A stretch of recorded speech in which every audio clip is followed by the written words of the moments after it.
Hello my beautiful family, আশা করি সবাই খুব ভালো আছো। আজকে শনিবার, রোদ ঝলমলে একটা দিন দেখে আমরাও ট্রেনে করে বেরিয়ে পড়েছি ঘুরতে। অনেকখানি জার্নি, কিন্তু জায়গাটা খুব সুন্দর যেখানে গেছিলাম। কোথায় গেছি, কিভাবে গেছি, সবকিছু শেয়ার করবো এই ব্লগে। ব্লগটা দেখতে থাকো, আশা করি ভালো লাগবে। এখন ঘড়িতে বাজছে রাত্রি 9টা প্রায় 15, আর বাইরেটা হচ্ছে কিছুটা এইরকম মেঘলা আকাশ, তার সাথে এক পশলা দু পশলা বৃষ্টিও হয়েছে। আর আজকে উইকেন্ড, সবার বাড়িতে লাইট চলছে, টিভি চলছে, পার্টি হচ্ছে, বেশ সুন্দর। Hello everyone, good evening. আশা করি তোমরা সবাই খুব ভালো আছো, আমরাও ভালোই আছি। তো আজকে হচ্ছে শুক্রবার, ব্লগটা তো অলরেডি শুরুই করে দিয়েছি। আর এখন আমি এখানে একটু চিকেন গ্রিল করতে দেবো, সেই জন্য এখানে আমি এখন বাটার পেপারটা কেটে এখানে একটা লাইন নিয়ে নিই। তো এটা হচ্ছে চিকেনটা, যেটা অলরেডি আমাদের হাফেরও বেশি খাওয়া হয়ে গেছে। এটা হচ্ছে রোটি সায়ার চিকেন, যেটা আমি ইউজ করার পরে আবার সিল করে রেখেছিলাম। ওই যে নতুন সিল করার মেশিনটা এসছে না তেমু থেকে, তো ওটার এখন খুব সৎ ব্যবহার হচ্ছে।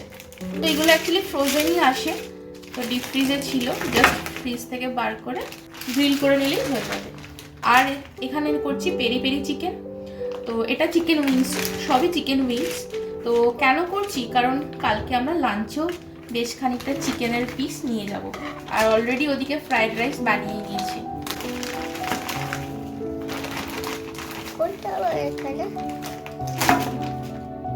তো পেরি পেরিটা একটু ঝাল ঝাল খেতে হয়, তো সেজন্য এটা একটু আলাদা রাখলাম। আর এটা রুটি সারটা একটু ঝাল কম, তো এটা যেন আলাদা করলাম। এটা রিও খেতে পারবে, এটা রিও খেতে পারবে না, সেই জন্য। তো এবার এটাকে গ্রিল করতে দেবো, চলো।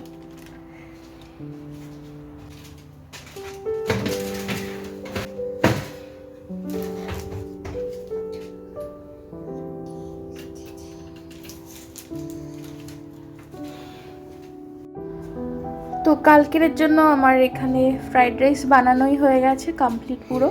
তো এটাকে ঠান্ডা করে একেবারে ফ্রিজে পুরে রাখবো।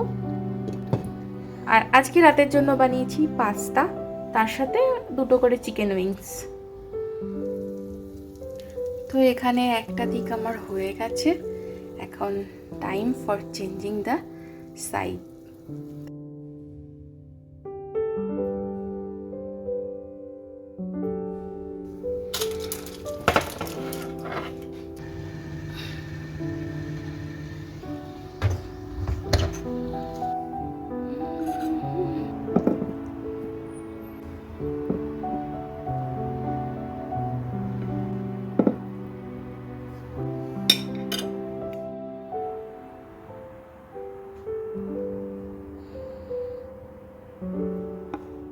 ব্লগের শুরুটা দেখেই তোমরা বুঝে গেছো এটা একটা ট্রাভেল ব্লগ হতে চলেছে। সেই সাউথ পোর্ট গেছিলাম, তারপরে আর কোথাও যাওয়া হয়নি। তো আজকে আমরা ফাইনালি হঠাৎ করে কাল রাতে বসে আমাদের টিকিট কাটা ডিসাইড করা যে আমরা এই জায়গাতে ঘুরতে যাব।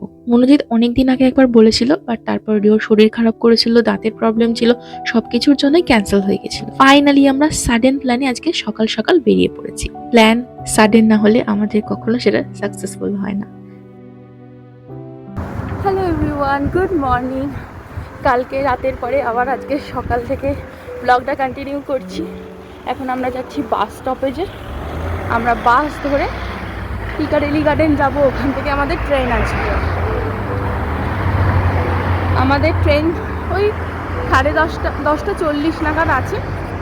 তো বাস ধরে গেলে তাড়াতাড়ি হয়ে যাবে, নাহলে ওই হেঁটে গেলে অনেকটা টাইম লাগবে যদি মিস হয়ে যায়। তো সেই জন্য, আর 10:15 বেজে গেছে, টাইম পিরিয়ডটা খুব কম। হাওয়া দিচ্ছে বেশ ভালো। বাড়ি থেকে বেরোনোর সময় আকাশে বেশ ভালো মেঘ জমলেও, তবে আজকে ওয়েদার ফোরকাস্টে দেখাচ্ছে কিন্তু সেরকম বৃষ্টির সম্ভাবনা নেই। রোদ মেঘ এই দুটো মিলেই থাকবে সারাটা দিন।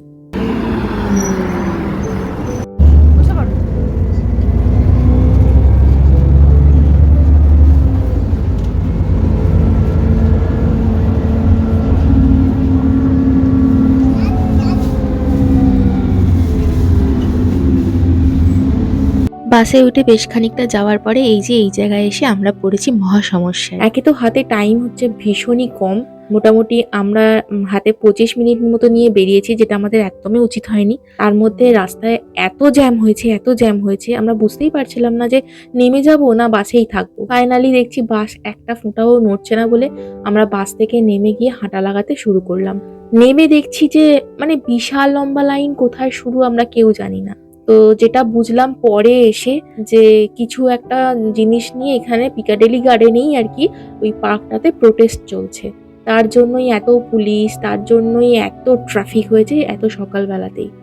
প্রোটেস্ট তো হচ্ছে, কিন্তু তার জন্য ভুগতে হলো আমাদের মতো সাধারণ মানুষদের। কি আর করা যাবে। ফাইনালি একদম দৌড়ে দৌড়ে রিওকে নিয়েছে মনোজিৎ কোলে আর আমি নিয়েছি ব্যাগটা হাতে। এসে আমরা ফাইনালি ট্রেনে উঠেছি, আর ভাগ্য ভালো ট্রেনটা 3-4 মিনিট মতো লেট ছিল।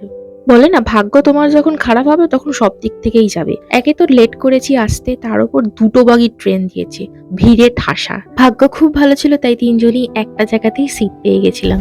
কেমন লাগলো দৌড়ে? এত দৌড়েছি আমরা, পুরো ঘেমে নিয়ে একাকার কাণ্ড পুরো। ফাইনালি আমাদের ট্রেন স্টেশন থেকে ছেড়ে দিয়েছে, তো আমরা যাচ্ছি ওয়েলসের উদ্দেশ্যে। হ্যাঁ, আমরা যাচ্ছি ওয়েলস। তো ওয়েলস হচ্ছে ইউনাইটেড কিংডমের একটা সুন্দর দেশ, ছোট দেশ। ইউনাইটেড কিংডম 4টে দেশ নিয়ে গঠিত। একটা হচ্ছে ইংল্যান্ড, দ্বিতীয় হচ্ছে ওয়েলস, তৃতীয় হচ্ছে তোমার স্কটল্যান্ড, আর চতুর্থ হচ্ছে তোমার নর্দার্ন আয়ারল্যান্ড। তো আজকে আমরা যাচ্ছি ল্যান্ডউডনো শহর আর কনওয়ে শহরের ক্যাসেল আর বিচে। কনওয়ে ক্যাসেল দেখতে যাচ্ছি কনওয়ে শহরে, আর ল্যান্ডউডনো বিচে যাচ্ছি ল্যান্ডউডনো শহরে। আমাদের ট্রেনে করে যেতে মোটামুটি 2 ঘন্টা 20-25 মিনিট মতো লাগবে। যাওয়ার সময় ট্রেনে একটা জিনিস লক্ষ্য করলাম, এখানে ট্রেনে ইংলিশের পাশাপাশি ওয়েলস ল্যাঙ্গুয়েজেও কিন্তু সবকিছু ডিসপ্লে করা হচ্ছে। পরে অবশ্য মনোজিতের কাছে জানতে পারলাম ওয়েলসের স্কুলগুলোতে ওয়েলস এই ল্যাঙ্গুয়েজটা নাকি অবশ্যই শেখানো হয়। ইংলিশের পাশাপাশি ওয়েলসও কিন্তু এখানকার অফিসিয়াল ল্যাঙ্গুয়েজ হিসেবে পরিচিত। যেমন ধরো একটা এক্সাম্পল দিই, ম্যানচেস্টারকে আমরা ইংলিশে ম্যানচেস্টার বলি, কিন্তু ওয়েলস ল্যাঙ্গুয়েজে বলা হয় ম্যাঙ্কিনিয়ান। তো এই হচ্ছে বেসিক একটা ডিফারেন্স রয়েছে।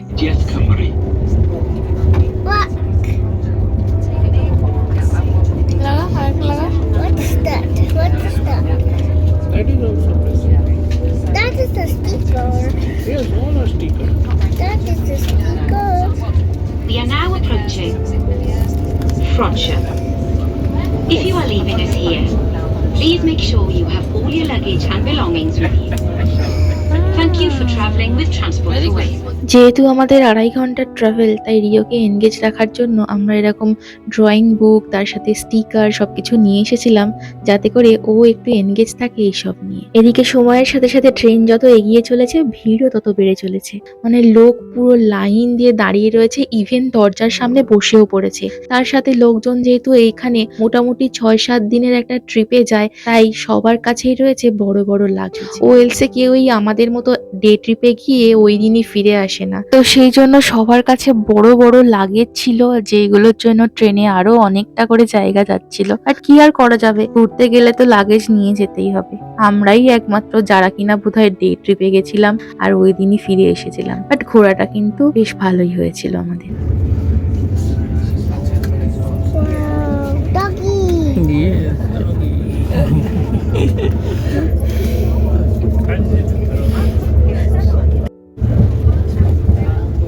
Next station stop is Conway. প্রথমে আমাদের প্ল্যান হয়েছিল আমরা ল্যান্ডউডনো বিচে যাব প্রথমে ট্রেনে করে পিকাডেলি থেকে, ওখান থেকে বাস নিয়ে কনওয়ে ক্যাসেলে যাব।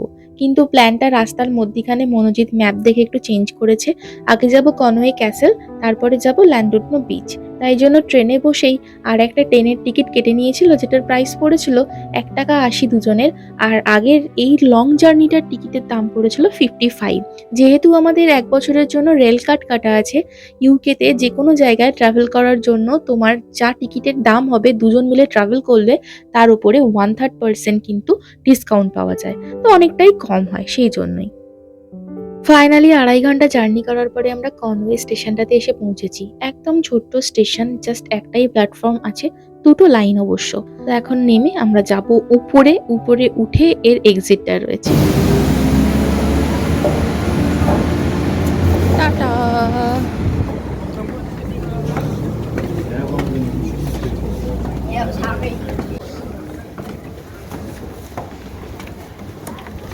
অনেক উঁচু রিও, অনেকটা উঁচুতে উঠতে হচ্ছে আমার।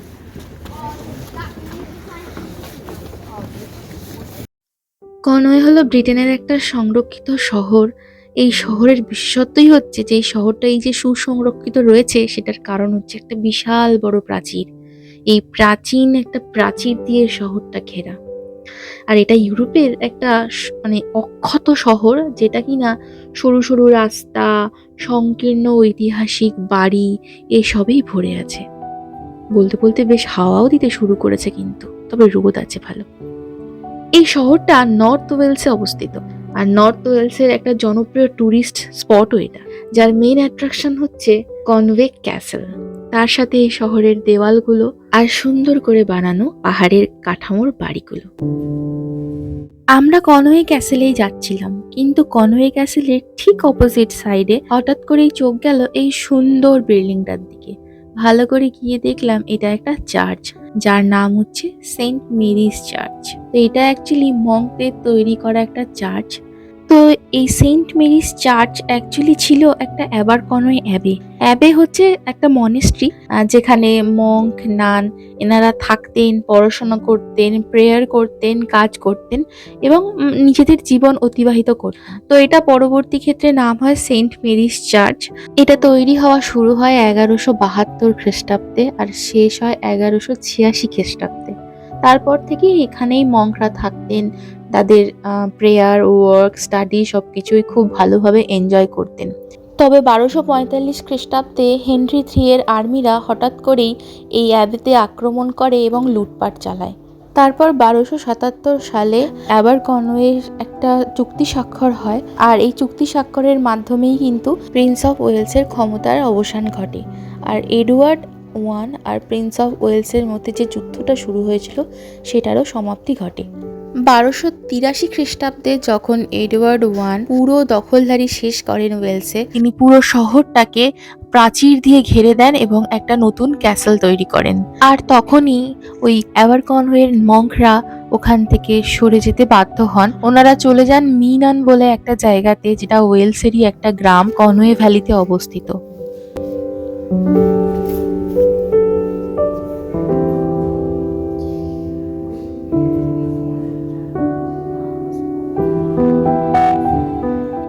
আর তারপর 1284 সালে এই সেন্ট মেরিজ চার্চটা প্যারিস চার্চের আন্ডারে চলে আসে।